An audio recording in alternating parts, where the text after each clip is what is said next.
Today we're going to talk about the best Medicare supplement plans for 2023. You know, the great thing about doing these videos is I can break things up by topic. If I just came and did a 30-minute presentation on Medicare, it gets a little confusing. You know, when you start talking about all these different letters for the Medicare supplement plans, Plan G, Plan F, Plan N, then you got Medicare Part A, Part B, you got Medicare Advantage, you got Medicare Part D, prescription coverage, networks. It gets a little overwhelming. So that's why I'm glad to bring you these videos. If you would like to subscribe and get more of these same videos to break down the topics, that's the advantage of subscribing. So today we're going to be talking about specifically the best Medicare supplement plans for 2023. I've got my cheat sheet here, so let's get started. And by the way, my name is Brad Rhodes. I've been doing this for 30 years, helping people what I call navigate the Medicare maze. Man, way back in 1992 when I first got started, it was nowhere near this complex. But just like everything, things get more complicated. So let's get started. Best Medicare supplement plans for 2023. So the first question I like to bring up is, first of all, why do you even need a Medicare supplement? Isn't Medicare alone enough? Unfortunately not. There's a lot of gaps. So up here on the screen, I've got some of the major gaps with just having Medicare. Sometimes I have people come into the office or I talk to people over the phone, and sometimes they're in their late 60s and 70s and they say, well, all I've had is Medicare all this time. And I'm not one to be judgmental, but I almost want to like, oh man, that's very dangerous. There's just a lot of gaps. So the first gap you're going to see here is what's called the Part A deductible. This year it is $1,600. Now, most of us have been used to what are called annual deductibles. The Medicare Part A deductible, however, is what's called a per occurrence deductible, meaning that if you had to go to the hospital in January, you had to go back in the summer, and maybe you had to go back in the fall or winter, that's a per occurrence deductible. $1,600 just one time is bad enough, but if you had to go to the hospital multiple times, that'd be a lot of money out of your pocket. The other big gap with Medicare is what's called the Part B deductible. The Part B deductible this year is $226.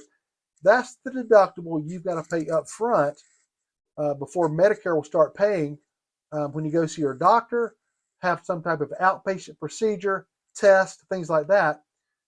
That falls under Part B, and you've got to meet that deductible first. After that, Medicare will pay 80%, which is good, but guess what? You'd be on the hook for the 20%. And 20% of all these doctor procedures and outpatient surgeries can be bad, but the biggest part of that is there's no cap. You could pay 20% on and on and on and on. So that's bad. The other thing that really actually falls under Medicare Part A is what I've got down here called skilled nursing coinsurance. So Medicare, if you had to go to rehab, and by the way, when Medicare says skilled nursing is defined by Medicare as rehabilitation. Maybe a hip replacement, a knee replacement, you have the procedure, but you need some time to get back going, to get back on your feet, so to speak. That's what they mean by skilled nursing, rehabilitation. Medicare will actually pay for the first 20 days of rehab. But after the 20th day, up to the 100th day, there is a $200 per day copay. So that can really add up. Those are some of the main gaps of just having Medicare. All right. Now, getting a little bit deeper into this subject, okay, so what Medicare supplement, what are the best Medicare supplement plans to get this year? So again, in other videos, you'll see that I do Medicare Advantage plans that we're going to talk about in a different video.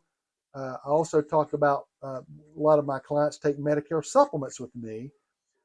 Typically speaking, when I do a Medicare supplement or when my clients take a Medicare supplement from me, I do the Medicare Supplement Plan G.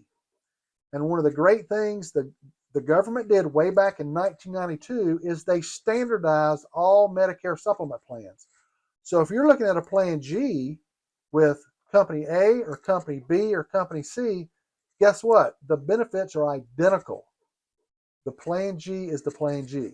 Hope that makes sense. Some people look at a Plan N. We can compare the differences between Plan G and Plan N in another video coming up. We're going to be talking about the difference between Plan G and Plan N. But I like the Plan G a lot, pretty much because going back to those gaps we were talking about with just having Medicare, the Plan G fills in those gaps quite nicely. The Plan G picks up that Part A deductible, the $1,600. The Plan G picks that up. The Plan G also picks up the 20%. Again, Medicare will pay 80%. The Plan G picks up the 20%. The one thing these supplements don't do anymore, the Plan G, if it has a negative, the negative to Plan G is it does not pick up the Part B deductible. Again, what's the Part B deductible? That's right, $226. You still have to pay that. Years ago, people could take the Plan F before 2020. People going on Medicare could have taken the Plan F that paid that Part B deductible for you, but you cannot get that Plan F anymore. It's the Plan G that most people go with. But for most people, a Part B deductible of $226 is not too big of a deal. Also, I've got some sample rates on the screen here. What I've noticed is the Plan G rate and the Plan N rate is not that big of a difference in most cases. Sometimes it's a $20 difference in premium. So, for example, if you can get a Medicare supplement for $95 a month, Plan G, and you get a Plan N for $75 a month, you might say, well, I'm going to go with that Plan N. My 2 cents is $10, $15, even $20 a month. The Plan N, sometimes you get nickeled and dimed to death. I tell you, the last 100 Medicare supplement plans I've done, I think I've done that Plan N 1 or 2 times. In most cases, I like the Plan G. I just think it's a better plan. Let me take a quick look at my notes here. So if Medicare supplements are all the same now, why should I not deal with one company over another? Well, I'll give you a little tip. 30 years ago, so I'm 56 now, 30 years ago, I was 26 years of age. I actually started when I was about 24, 25 years of age, and I just always wanted to tell people, hey, I've got the cheapest rates. You want a Plan G, a Plan F? I've got the cheapest rates in this area. And sometimes I would put people with some of these somewhat no-name companies.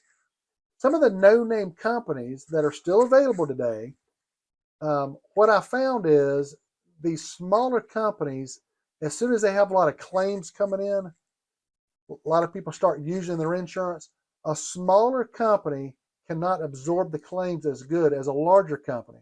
So what happens when one of these smaller companies gets a lot of claims coming through the door? You talk about rate increases. Back in the early 90s when I was doing these no-name companies, so to speak, you talk about rate increases, man, I had a lot of people, their rates would just jump through the roof. So I prefer to do the major companies. I'm licensed with like 30 some different companies, but when it comes to the Medicare supplement plans, I like to work with the main companies. Are they going to have rate increases? Yes, they're still going to have rate increases, but nothing like those companies I used to work with back in the early 90s. I like to work with the major companies. And that brings me to one of my last points is our service is absolutely free. Now, is anything in life free? Usually not. But the great thing about what we do, every day I compare Medicare supplement plans, Medicare Advantage plans for folks. There's no cost to what we do. Now, is there a premium on a Medicare supplement? Yes. But you don't pay an additional fee to work with us.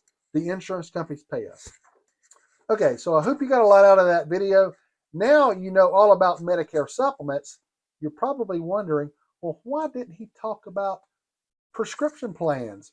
Most people, when they get a Medicare supplement plan, they know by now that the Medicare supplement plans don't have the Part D included with it. Why didn't you talk about the Part D? Stay tuned. Next video up, we're going to dive deep into Part D. Stay tuned.